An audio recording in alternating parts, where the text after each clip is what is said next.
그가 오실 때까지 이런 제목으로 함께 말씀을 잠시 나누고자 합니다. 이 땅에 교회가 있습니다. 내가 태어나기 전에도 이 땅에 교회가 있었고, 그리고 지상에 교회라는 이름을 가지고 모인 공동체의 모습은 2000년 동안 있었습니다.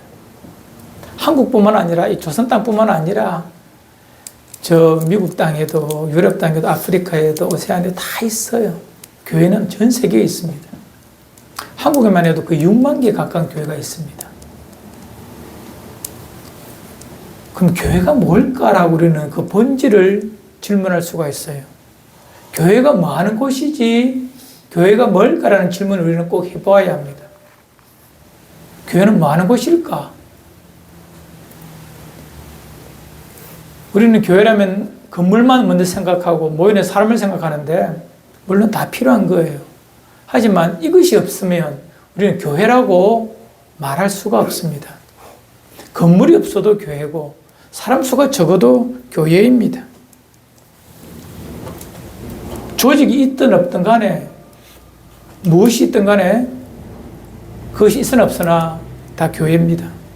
하지만 있어도 되고 없어도 되는 것은 본질이라고 볼 수가 없죠. 하지만 꼭 있어야 되는 것이 있습니다. 이것이 없으면 교회라고 말하기 어렵습니다. 첫 번째 뭔지 아십니까? 말씀입니다. 사람들이 모였지만 영원하다는 것은요, 어제도 10년 전에도 100년 전에도 1000년 전에도 아니 이 모든 피조세계가 시간과 공간에 있는 모든 것들에게 있어서 초월한 것이 영원입니다. 말씀은 영원하기에 2000년 전에도 1000년 전에도 100년 전에도 지금 이 시간에도 기록된 말씀은 영원한 것입니다. 이 영원한 말씀이 우리를 살리시고 우리를 구원시키시는데 이 말씀이 온전히 전파되는 것, 설교되는 곳이 교회입니다. 사람만 몇천 명 모였다고 교회가 아니라 말씀이 선포되고 말씀을 통해 하나님을 알아가는 일이 없다면 그것은 교회일 수가 없습니다. 두 번째가 뭐냐면 그것이 교회라면 성례가 있어야 합니다. 오늘 주보 이면에 나와 있지만 성례는요, 세례와 성찬을 말하는데 이것이 정당하게 시행되어야 합니다. 성찬을 통하여 세례를 통하여 하나님의 백성들이 자기가 누구인지를 확인하는 성례, 성찬이 없는 교회는 교회일 수가 없습니다. 왜? 성경이 그렇게 말하고 있기 때문에. 세 번째가 있어요. 그런 것도 있으라고 말하는데 권징이라는 것이 있습니다. 권징이라 하면 죄를 죄라고 말하고 혹 연약하여 하나님의 백성, 하나님의 자녀가 죄를 범하면 스스로 그것이 죄인 줄 알고 자숙하는 모습. 교회가 그에게 자숙할 수 있는 시간을 주고 그리고 그 자숙하고 난 다음에 돌아올 때는 그의 모든 죄가 다 사라져서 아무것도 없는 것처럼 새롭게 하는 권징. 이 세 가지가 있어야 그것은 정당한 아름다운 교회라고 말할 수 있습니다. 이것이 안 지켜지면, 이 세 가지가 없다면 그것이 아무리 많은 수가 모이는 엄청난 큰 사이즈, 화려한 교회, 오래된 전통을 가진 교회라 할지라도 교회라고 부를 수는 없습니다. 교회라고 간판을 붙여놔도 종탑을 세워서 십자가를 달아두어도 교회일 수는 없습니다. 우리 지금 공동체뿐만 아니라 과거에 다녔던 교회, 미래의 내 어떤 상황 속에서 또 다른 교회 갈 수도 있겠지요. 이사를 가든 뭘 하든 그것이 정당한 교회가 되기 위해서 이 세 가지가 잘 시행되나를 잘 보시면 됩니다. 이것 말고 다른 것, 예배 시간에 사도신경을 외우니 안 외우니, 예배 시간에 가운을 입니 안 입니, 예배 시간이 언제 예배를 드리니, 이런 식의 그런 것들은요, 그렇게 중요한 부분이 아닙니다. 그런 본질이 아니기 때문에 그렇습니다. 그건 언제나 바뀔 수가 있고 시간과 문화와 시대에 따라 바꾸어도 되는 복음을 담는 그릇이기 때문에 그것은 바꿔도 상관이 없어요. 우리 지금 공동체가 정말 교회다움을 지켜가기 위해서 이 세 가지를 꼭 지켜낼 것입니다. 정확한 말씀의 선포, 영원하신 말씀의 선포. 두 번째, 성례를 통하여 예수님의 죽으심에 또 우리를 새롭게 하시는 세례와 성찬을 통하여. 세 번째, 권징. 교회 처음 다니시는 분들은 뭔지 모르겠지만 이 권징이 안 지켜집니다. 죄를 죄라고 말을 못합니다, 교회가. 그래서 교회가 세속화되고 세상과 차이가 없는 그런 모임이 되어버립니다. 권징이 당신은 잘못했으니 벌 받으십시오라고 하는 것이 목적이 아닙니다. 권징은 그가 하나님의 말씀에 벗어난 삶을 살았다면 내 신앙 양심이 가책이 되고 교회의 유익이 안 되기 때문에 교회가 그에게 어느 시간 동안 자숙하고 자기를 돌아볼 수 있는 시간을 줍니다. 그러면 그것을 충분히 이해하고 자숙하고 난 다음에 다시 그가 교회에 돌아올 때는 과거의 모든 죄는 생각지도 않고 전혀 과거는 묻지 않고 새롭게 시작하는 것이 교회입니다. 저는 그런 지역 공동체를 꿈꿉니다. 그런 본질이 살아있는 교회를 꿈꿀 것입니다. 그것 때문에 불편하다 해서 공동체 함께 할 수 없다면 너무 아픈 일이지만 그런 일이 없어야 되겠지만 그것 때문에 함께 할 수 없다면 저는 그를 언제라도 보내줄 수 있는 마음입니다. 그렇지 않다면 저는 끝까지 그와 이 공동체의 하나님의 나라를 만들어 갈 것입니다. 오늘은 교회 본질 중에서 가장 중요한 두 번째 성례에 대해서, 특히 성찬에 대해서 함께 나눌 것입니다. 성찬은 예수님께서 잡히시던 밤에 십자가를 지시기 전날 목요일 밤입니다. 그날 예수님께서 제자들을 불러 모으시고 행하신, 주님께서 친히 명령하신 것이 이 성찬식입니다. 당신의 살찢음과 피 흘림을 통하여서 대속의 죽음을 통하여서 만들어내신 구원의 길, 십자가의 구원의 길을 믿고 사는 자에게 새 언약의 백성으로 그를 삼아 영원한 하나님의 자녀가 되게 하시는 그것. 이 성찬을 통하여 주님의 죽으심을, 주님의 대속의 죽으심을 날마다 묵상하고 새롭게 하는 이 예식. 말씀은 귀로 듣는 말씀이고 이 문자화된 말씀이지만 성례는요, 눈에 보이는 가시적 오감을 통하여 우리 안에 육체 속에 함께하는 전혀 다른 말씀입니다. 보이는 말씀이라고 교회는 말합니다. 먹을 수 있는 말씀. 내 속에서 함께하는, 연합하는 말씀이 바로 이 성례입니다. 성찬입니다. 이 성찬에 대해서 오늘 함께 좀 더 깊이 있게 공부하듯이 함께 보기를 원합니다. 이 성찬은요, 교회 공동체가 한 몸을 확인하는 시간입니다. 뭐라고요? 하나 된 한 몸임을 확인하는 것이 성찬입니다. 고린도전서 10장에 16절 17절 이런 말씀이 있습니다. 우리 함께 보며 함께 읽어요. 시작. 우리가 축복하는 자는 그리스도의 피에 참여함이 아니며 우리가 떼는 떡은 그리스도의 몸에 참여함이 아니냐. 떡이 하나요 많은 우리가 한 몸이니 이는 우리가 다 한 떡에 참여함이라. 교회에서 먹는 음식이 두 가지가 있어요. 첫 번째는 우리가 주일마다 예배드리고 먹는 식사, 이것을 사랑 애자를 써서 애찬이라고 합니다. 그리고 그것 말고 성도들이 또 먹는 것이 있으니 성찬입니다. 예식을 통하여서 성도가 주님의 피와 살을 기념하는 그 식사가 있습니다. 이 두 가지를 다 포함한다고 보셔도 됩니다. 함께 먹음으로 말미암아 우리가 하나임을 우리에게 확인시켜 주는데, 더욱이 성찬을 통하여서 우리가 성찬에 참여한다, 성찬을 대한다, 먹는다. 이것은요, 우리가 그리스도 안에서 몸이 하나, 한 몸이다, 하나다라는 것을 확인시켜 주는 것입니다. 우리가 곧 이제 성찬을 할 터인데, 성찬을 하며 우리가 꼭 기억해야 될 것은 뭐라고요? 우리가 다 그리스도 안에서 한 몸이다. 한 몸은 뭐죠? 몸이 하나라는 것은요, 저를 보십시오. 요즘 제가 허리가 좀 아파요. 허리가 아프니 뭐가 아프죠? 온몸이 다 아파요. 다 불편해요. 이것이 뭐죠? 한 몸인 거예요. 눈이 제 허리 보고 네 때문에 내가 불편해 죽겠다 라고 하면 안 됩니다. 다 아픈 거예요. 이것이 한 몸이라는 것입니다. 허리가 아프면 손으로 이렇게 잡아줘야 되잖아요. 손이 없으면 허리가 더 아파요. 그래서 허리는 손한테 감사해야 되는 거예요. 이것이 한 몸의 의미입니다. 우리 공동체 안에 약함이 있을 수가 있고 부족함이 발생할 수 있어요.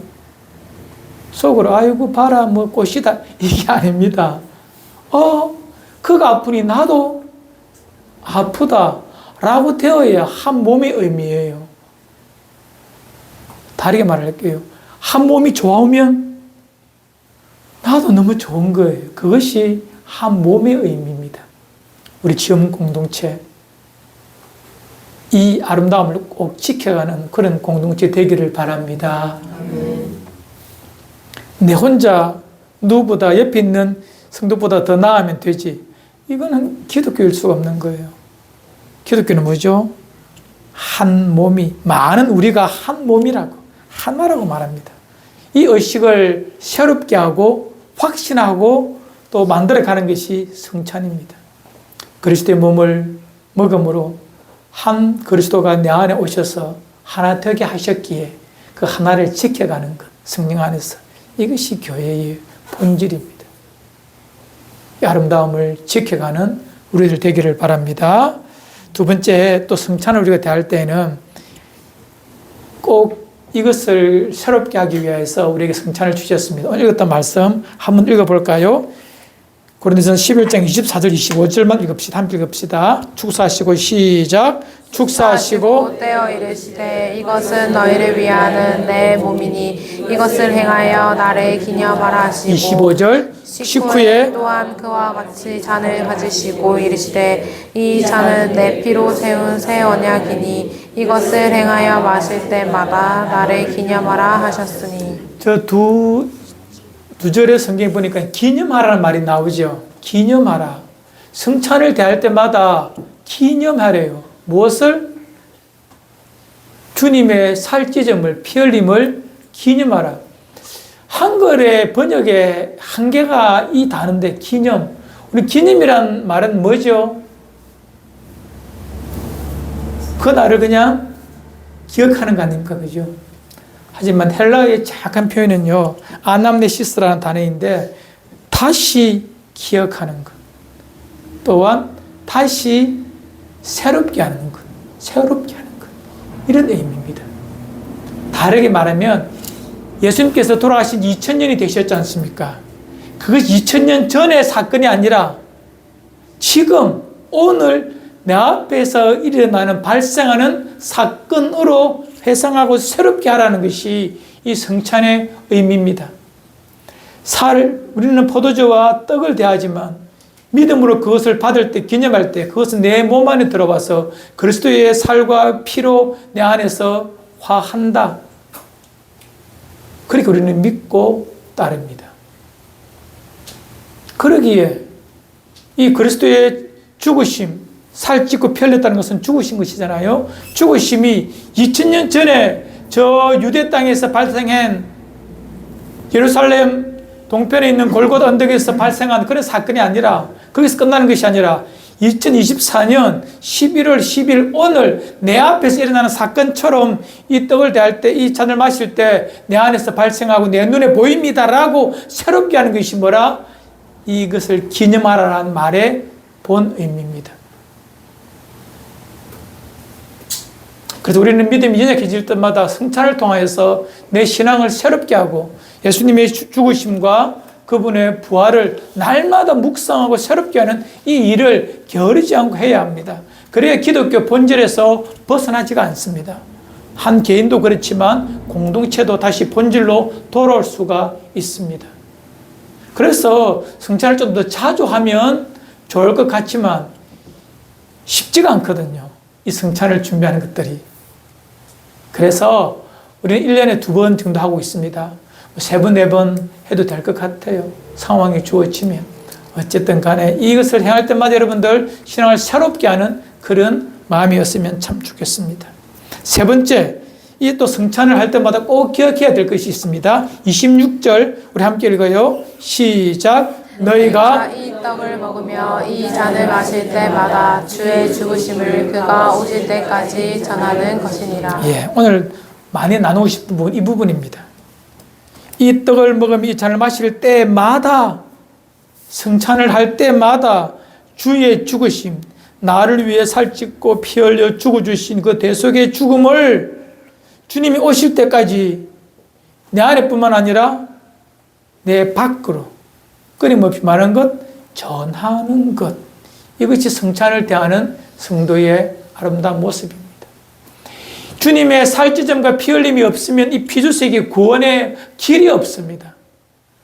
이 죄로 말미암아 심판받아야 될 이 땅을 구원하시기 위한 하나님 아버지의 유일한 구원의 방법인 독생자를 보내어 살찌져 피 흘려 죽게 하신 대속의 죽음을 믿는 길이 구원의 길인데 이 길을 전하지 않으면 아무도 믿지 못하잖아요. 이 길만이 유일한 생명의 길임을 전하지 아니하면 아무도 알 수가 없습니다.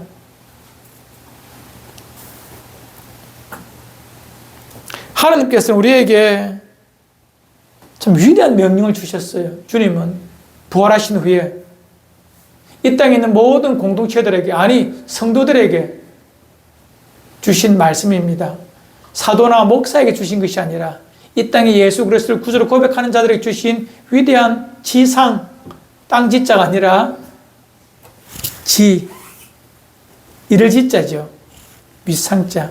가장 존귀하고 가장 고귀한 명령을 하셨습니다.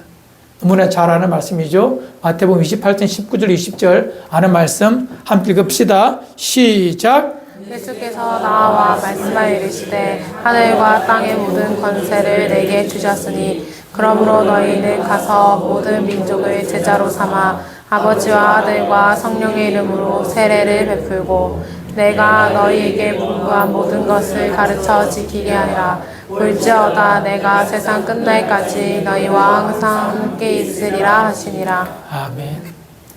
주께서 우리와 항상 함께 하시며 우리의 영원한 주님이 되어주시고 내 인생의 보혜사가 되어주시기 위해 성령을 보내시고 이런 것들이 이루어지기 위해서 우리가 해야 될 일은 끊임없이 가서 그들에게 복음을 전합니다. 모든 민족으로. 나라의 개념이 아니라 은혜의 개념입니다.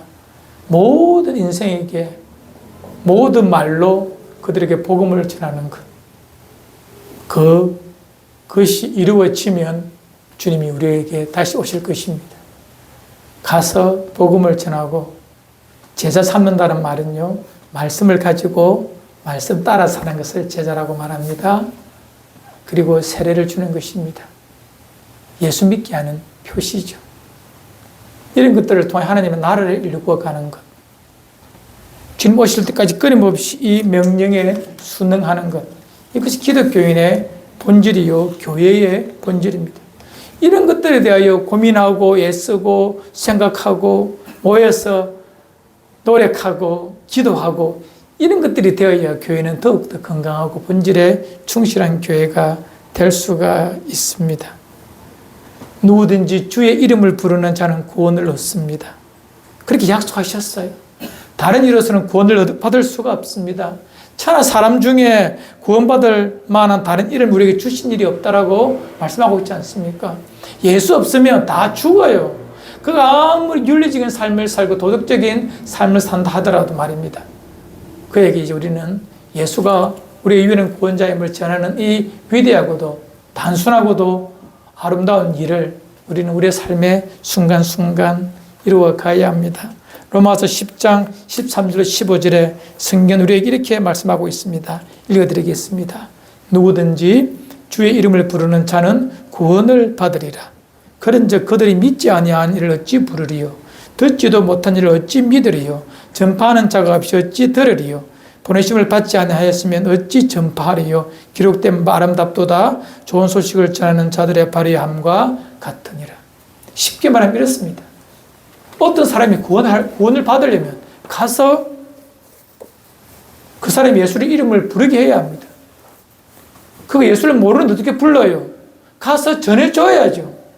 전해주려면 누가 보내어야 합니다. 그래야 그가 믿을 수가 있잖아요. 보내는 일, 가서 전하는 일을 우리가 누가 한다고요? 내가 합니다. 내가 하는 거예요. 이것이 성찬을 대하는 주님의 죽으심을 믿고 영원한 생명을 가진 그리스도의 제자들이 할 수 있는 이 땅에서의 삶입니다. 다른 모든 직장, 생업, 일 하지 말라 소리가 아닙니다. 그 자리가 내가 서야 될 나의 땅끝이 될 수도 있고 나의 사마리아가 될 수도 있습니다. 선교지에 나가는 것도 맞아요. 주께서 그렇게 문을 여시면 가셔야죠. 하지만 그렇게 하지 않고 다른 환경에 나를 서게 하시면 그것이 나의 선교지임을 알고 선교사적 삶을 산다면 그가 바로 소명자요 그리스도의 제자다움을 가진 자입니다. 오늘 성찬에 대해서 세 가지를 함께 말씀을 드렸습니다. 첫 번째 뭐죠? 우리는 한 몸이다. 두 번째 뭐죠? 기억하는 거예요. 날 위해 살찌져 피 흘리신 주님이 내 안에 이제 오시니 나는 새롭게 십자가의 은혜로 내가 다시 시작하겠다는 내 신앙을 새롭게 하는 것이 성찬을 대할 때 우리의 마음이어야 합니다. 세 번째는 뭐죠? 그때까지, 그날까지, 주님 오실 때까지 끊임없이 예수 복음과 부활의 증인으로 하루하루를 나의 삶의 자리에서 살아내는 것. 예주천당 불신 지옥을 외치는 것은 한국 사회에서는 이제 과거의 일입니다. 지금은 참으로 은은하게 빛을 발하고 향기롭게 소금처럼 녹아서 맛을 내고 사람을 즐겁게 하는 생명을 나누어 주는 그런 삶으로 증인의 삶을 사는 시대입니다. 그러기에 너무 단순하고도 너무 좀 1차원적인 소리지만 기독교인이 지켜야 되는 기본적인 질서라도 우리는 지켜야 합니다. 교회 차를 몰고 가면서 과속을 하든지 개인 차 말고 옛날에 교회 상업차 있잖아요. 교회 차가 가면서 신호를 무시한다든지 그거는 참 슬픈 일입니다. 제가 목사인 줄 아는데 제가 길거리에서 침을 뱉는다든지 이런 것들은요 아무것도 아니잖아요. 하지만 혹 그것 때문에 한 사람이라도 실족하게 되면 이거는 슬픈 일인 거예요. 기독교인의 삶이 윤리적이어야 되는 이유는 그것 때문에 복받고 구원받는 것이 아니라 그것 때문에 그리스도의 이름이, 하나님의 이름이, 영광이 가리워지지 않도록 조심하기 위해서 그렇게 하는 것. 이 위대한 명령, 지상 명령을 준행하기 위하여서 그 윤리를 지키는 거예요. 하나님은 그에게, 그런 삶을 사는 자에게 그날까지 함께 하시겠다. I am with you always. 내가 항상 너와 함께 하겠다는 것입니다. 그런 삶을 사는 자에게. 예배 열심히 드리면 하나님 함께 하는 것처럼 보이지만 그것보다 더 정확한 약속은 이겁니다. 내가 정인의 삶을 오늘도 살겠습니다. 내 말끝에서, 내 손끝에서, 내 발걸음에서. 그래야 할 때 그는 진짜 하나님과 동행하는 멋있는 제자의 삶을 살게 되겠죠. 그것이 여러분과 저의 아름다운 삶이기를, 이 땅에 남은 시간을 살아가는 방법이기를, 모습이기를 주의 이름으로 축원을 드립니다.